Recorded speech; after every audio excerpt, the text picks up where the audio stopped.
from there. Thank you. To address the economic stagnation, NAC targeted the strengthening of the microeconomic framework. They unveiled a more responsible fiscal policy. They unleashed the private sector to participate in investment, particularly in the productive sectors, and especially in infrastructure development and maintenance. To improve equity and reduce poverty, NAC unveiled a program focused on universal free primary education, improved access to basic health, expanded productive capacity in agriculture, and the development of the then overlooked arid and semi-arid areas of the country. The Rainbow Coalition further focused on upgrading the living conditions of urban dwellers through the slum upgrading program. To enhance governance, Rainbow embarked on far-reaching reform of the judiciary, a strengthening of the rule of law and security, improvement in the prisons of police, and implementing reforms in public administration. The Rainbow Coalition shared with the country and the international community a well-spelled out plan to ensure its program could be funded in a sustainable manner. At some stage, the economic recovery strategy investment activities were revised and reprioritized, and the implementation cost brought down from Kenya shillings 706 billion as originally indicated to Kenya shillings 340 billion. The program that Rainbow presented to the country spelled out priority programs, identified key activities within each program, provided budgetary estimates and financing gaps within the overall resource envelope, laid out the implementation timetable, and committed to a set of monitorable targets. A prioritization workshop was held where all the activities in the logical framework of the program were prioritized in line with the sector objectives. The Rapid Result Initiative was launched. It is these sets of government organization that quickly made Kenyans be polled as the most optimistic people in the world upon the arrival of the NAC administration. Within the first 3 months, NAC's promise of free national primary education had taken off. Peaceful reforms had taken off. Anti-corruption measures were in place. Reforms to the judiciary were in place.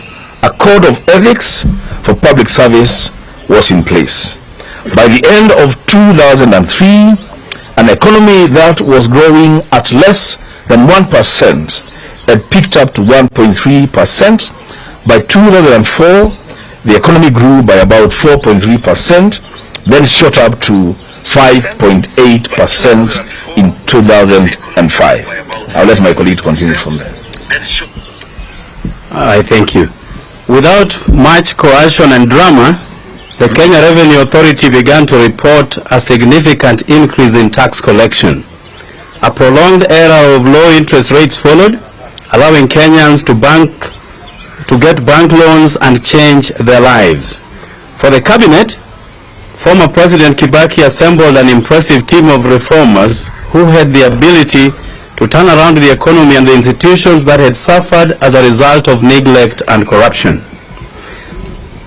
Let's end the history there and turn to the present situation.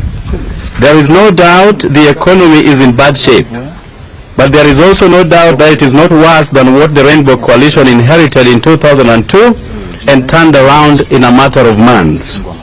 Today, months after Kenya Kwanza came to power, day in, day out, we are bombarded how badly things were when the Kenya Kwanza regime took over.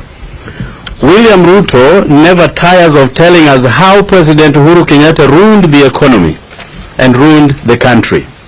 It does not seem to matter that Ruto was deputy president that entire period, it doesn't seem to occur to him that he found the State House budget pegged at 4 billion shillings, which he increased to 9 billion shillings ostensibly for tea and mandazi.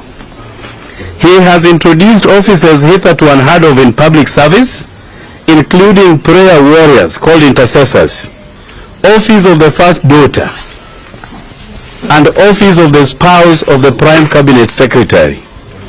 Rigathi Gachagua keeps threatening to name officials in Uhuru Kenyatta's government who looted the country. After campaigning on a promise that they would stop the borrowing spree, the Ruto regime is on even a worse borrowing spree.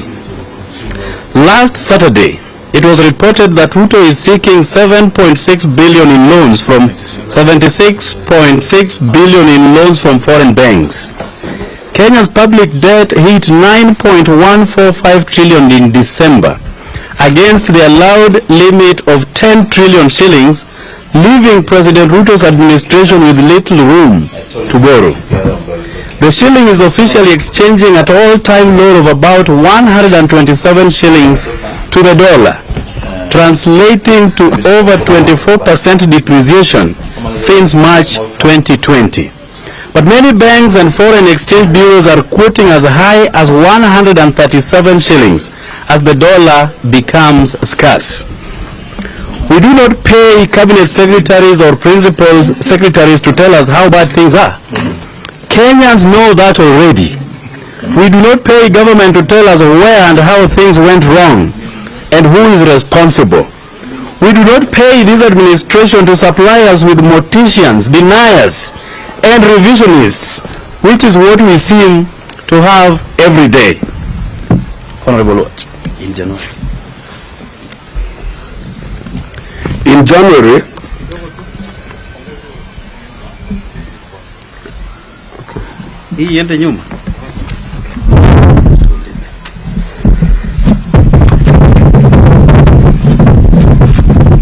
are we okay?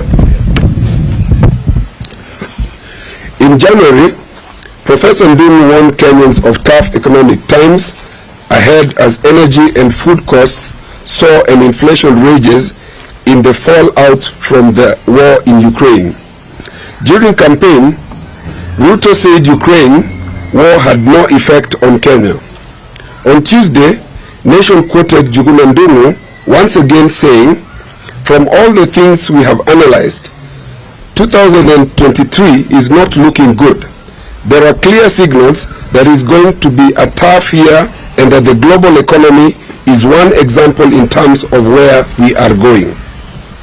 Ndung'u asked Kenyans to brace for a new round of belt tightening as the new Kenya Kwanza administration moves to stabilize its finances. He did not say when. As electricity prices have continued to soar, David Ndii, the chairperson of Ruto's Council of Economic Advisors, turned around and claimed that the Kenya Kwanza regime never promised Kenyans cheap electricity. Yet, we know countries that have cheaper power than Kenya and do not experience outages. Given the foregoing, we wish to be clear as follows. As Kenyans, we pay administrators to solve our problems, not collate and highlight them. Our question to William Ruto, Gachagua, the team at the National Treasury, and the so-called Council of Economic